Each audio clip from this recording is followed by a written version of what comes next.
मेरे साथ मारपीट की घटना इसलिए हुई कि ये पुलिस अधिकारी मुझे बताते हैं कि वकील साहब आपकी दाढ़ी बड़ी थी इसलिए आपको मार दिया। असल में वो आपको मुसलमान समझ रहे थे। तो मेरा कहने का मतलब यह है कि अब आप क्या दाढ़ी देख के मारोगे, किसी कपड़े देख के मारोगे? इसमें हिंदू मुसलमान कहाँ से आ गया? आप संविधान की ड्यूटी कर रहे हो।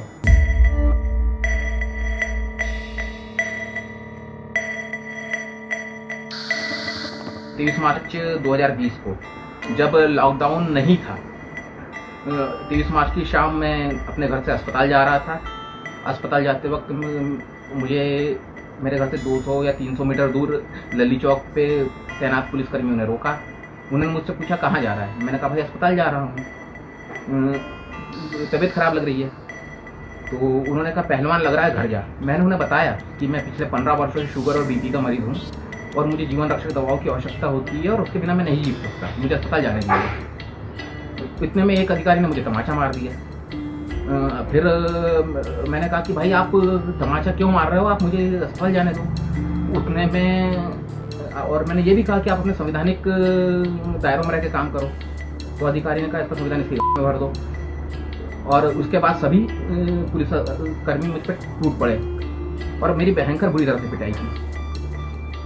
अब इस घटना की शिकायत मैं दूसरे दिन एसपी साहब से की, मुख्यमंत्री महोदय से की, डीजीपी से की। मेरे साथ मारपीट की घटना इसलिए हुई कि ये पुलिस अधिकारी मुझे बताते हैं कि वकील साहब आपकी दाढ़ी बड़ी थी इसलिए आपको मार दिया।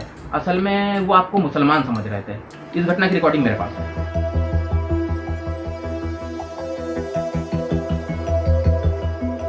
क्या है कि वो दूसरी वो समझ के समाज समझ के आपके साथ घटना हो गई है, बात ये है। और वो भी बहुत उसमें है कि यार हमने अपने किसी हिंदू भाई के साथ में हमने उसको समझ के वो घटना हो गई है। हमको किसी से बैर नहीं है।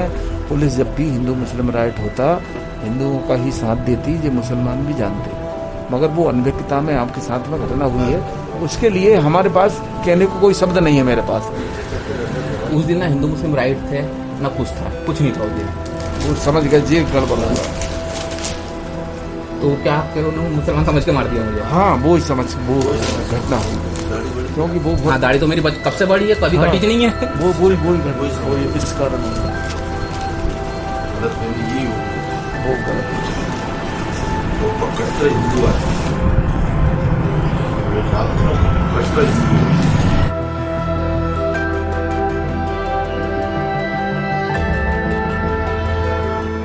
अब मुझे एक अचंभित करने वाली बात कल पता चली जब दो पुलिसकर्मी मेरे पास बयान लेने आए।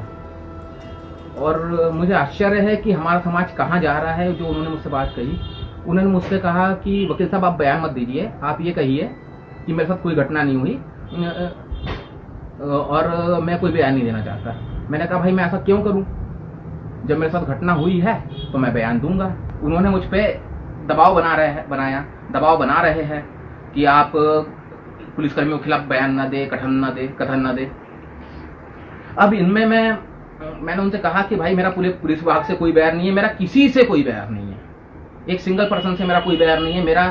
मैं सिर्फ न्याय चाहता हूं और जिन लोगों ने घटना कारित की मैं उनके खिलाफ कार्रवाई चाहता हूं। तो पुलिस वाले फिर भी नहीं माने, दबाव बनाते रहे और फिर मुझसे कहते हैं कि आप दोनों भाई वकील हो, अगर पुलिस से दोस्ती करोगे तो दोनों की वकालत अच्छी चलेगी। मेरा छोटा भाई भी वकील है और यदि आप पुलिस से बैर रखते हो तो कभी आपको झूठे मामले में फंसा देगी।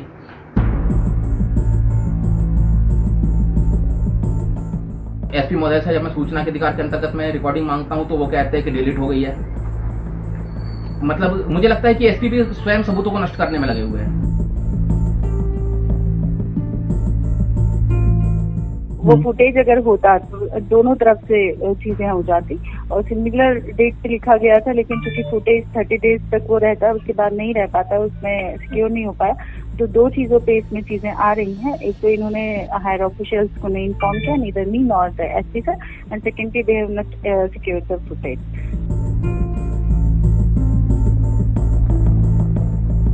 इस तरह का कोई भी चीज उन लोगों के द्वारा कोट नहीं किया गया। That's why I am not aware about that. किन लोगों के द्वारा? आपको जो रिपोर्ट जिन्होंने किया है, या अगर ऐसा है कुछ भी चीजें हैं तो अंडर इंक्वायरी है। और अगर इस तरह की रबिश थिंग्स अगर बोली गई हैं, मतलब ये वाली पॉइंट पे बोला गया, डेफिनेटली अगर वो ऑन रिकॉर्ड है तो उस पर कार्रवाई होगी।